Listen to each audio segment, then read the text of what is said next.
इस अध्याय प्राथमिक क्रियाओं में आज हम प्राथमिक क्रियाएं किन्हें कहते हैं तथा इनके विभिन्न प्रकार कौन से हैं। सबसे पहले हमें आर्थिक क्रियाएं क्या होती हैं यह समझना है।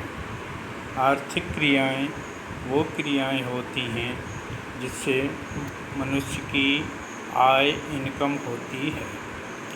आर्थिक क्रियाओं को मुख्य रूप से 4 वर्गों में विभाजित किया जाता है।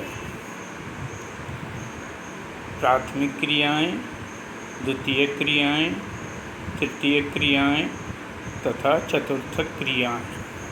चतुर्थ क्रियाओं का एक उच्च रूप के रूप में पंचम क्रियाएं भी अब शामिल की जाने लगी हैं। इस अध्याय में हम केवल प्राथमिक क्रियाओं का अध्ययन करेंगे। प्राथमिक क्रियाएं वो आर्थिक क्रियाएं हैं जो पृथ्वी के संसाधनों का उपयोग अपनी आवश्यकताओं, ज़रूरतों के लिए करती हैं। इसमें साधारण तकनीक, कौशल तथा अपने निवेश कम किए जाते हैं। प्राथमिक क्रियाओं में सबसे पहले हम आखेट तथा भोजन संग्रह, यह मानव सभ्यता की सबसे आदिमकालीन आर्थिक क्रिया है, जिसमें लोग अपने जीवन निर्वाह के लिए समीप के वातावरण पर निर्भर रहते थे तथा पृथ्वी के संसाधनों, जिनमें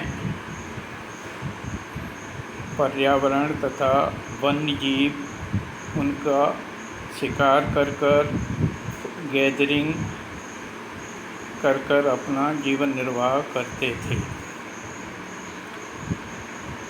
आदिम क्रियाओं, प्राथमिक क्रियाओं के अंतर्गत आखेट और भोजन संग्रह मुख्य रूप से 2 क्षेत्रों में किया जाता है। एक उच्च अक्षांश, जिसमें उत्तरी कनाडा, उत्तरी यूरेशिया एवं दक्षिणी चिली आते हैं। दूसरा निम्न अक्षांश के क्षेत्र, जिनमें दक्षिण अमेरिका का अमेजन बेसिन, उष्णकटिबंधीय अफ्रीका, ऑस्ट्रेलिया तथा दक्षिण पूर्वी अफ्रीका के आंतरिक प्रदेश आते हैं।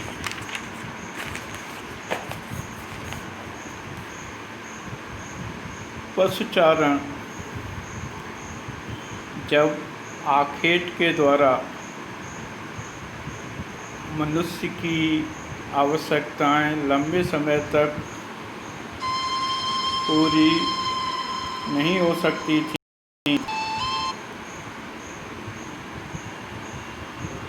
तब मनुष्य ने पशुपालन पर अपनी ज़रूरत महसूस की और वह जीवन यापन के लिए केवल आखेट तथा संग्रहण पर निर्भर नहीं रहे। इसके अंतर्गत उन्होंने पशुचारण प्रक्रिया शुरू की, जिसमें चलवासी पशुचारण, जो विश्व के 3 प्रमुख क्षेत्रों में किया जाता है। पहला, अफ्रीका के अटलांटिक तट से लेकर पूर्व में मंगोलिया तथा मध्य चीन तक। दूसरा, यूरेशिया का टुंड्रा प्रदेश। तीसरा, दक्षिणी गोलार्ध में दक्षिण पश्चिम अफ्रीका एवं मेडागास्कर द्वीप। दूसरा, वाणिज्यिक पशुपालन, कॉमर्शियल लिवस्टॉक रियरिंग। यह अधिक व्यवस्थित एवं पूंजी प्रधान कैपिटल इंटेंसिव आर्थिक क्रिया है। इसमें स्थायी चरागाहों, रेंचेज में पशु पाले जाते हैं। विशेष रूप से एक क्षेत्र में एक रेंचाइज में एक ही प्रकार के पशुओं को प्राथमिकता दी जाती है। इसमें अधिक पूंजी निवेश की आवश्यकता पड़ती है। इसमें स्थायी चारागाहों को रेंचाइज के रूप में व्यवस्थित किया जाता है, जहां इनसे संबंधित सभी व्यवस्थाएं एक ही जगह संग्रहित और संचालित की जाती हैं। वाणिज्यिक पशुधन पालन मुख्य रूप से New Zealand, Australia, Argentina, Uruguay, USA आदि प्रमुख देशों में संचालित किया जाता है। जलवासी पशुपालन मुख्य रूप से कठोर जलवायु वाले क्षेत्रों, जो आर्कटिक क्षेत्र या विषुवतरेखी जो गर्म क्षेत्र हैं, उन क्षेत्रों में किया जाता है। मानचित्र में हम इनको देख सकते हैं। आर्कटिक क्षेत्र में उत्तरी कनाडा, यूरेशिया का क्षेत्र, दक्षिण उसमें अमेजन बेसिन, मध्य अफ्रीका का क्षेत्र जो विषुवतरेखी क्षेत्र, तथा दक्षिण पूर्वी एशिया के आंतरिक क्षेत्र।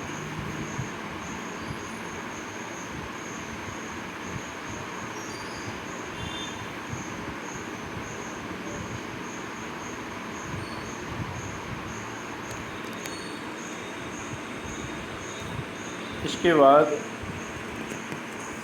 कृषि। विश्व में पाई जाने वाली विभिन्न भौतिक, सामाजिक एवं आर्थिक दशाएं कृषि कार्य को प्रभावित करती हैं। इसी प्रभाव के कारण विभिन्न प्रणालियां देखी जाती हैं।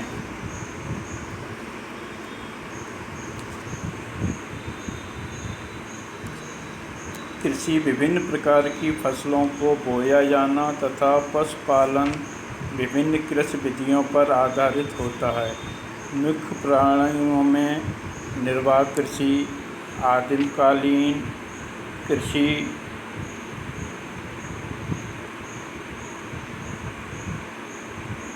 गहन निर्वाह कृषि,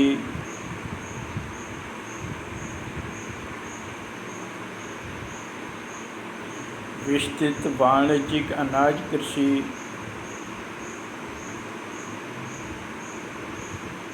मिश्रित कृषि, डेयरी कृषि,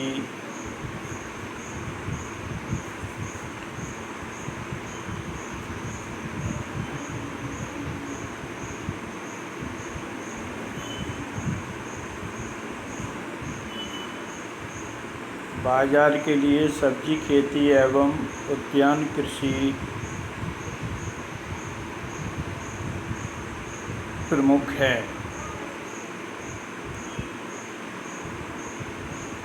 खेती के विभिन्न रूपों में सहकारी कृषि, सामूहिक कृषि आदि प्रमुख हैं।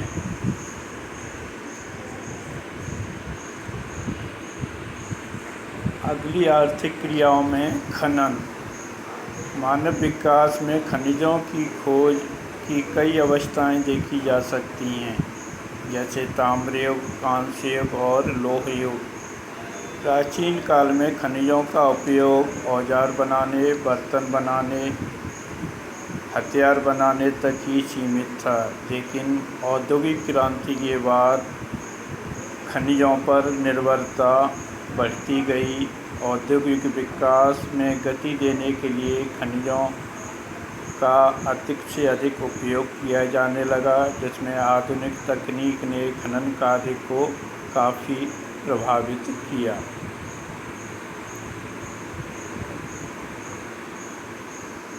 धन्यवाद।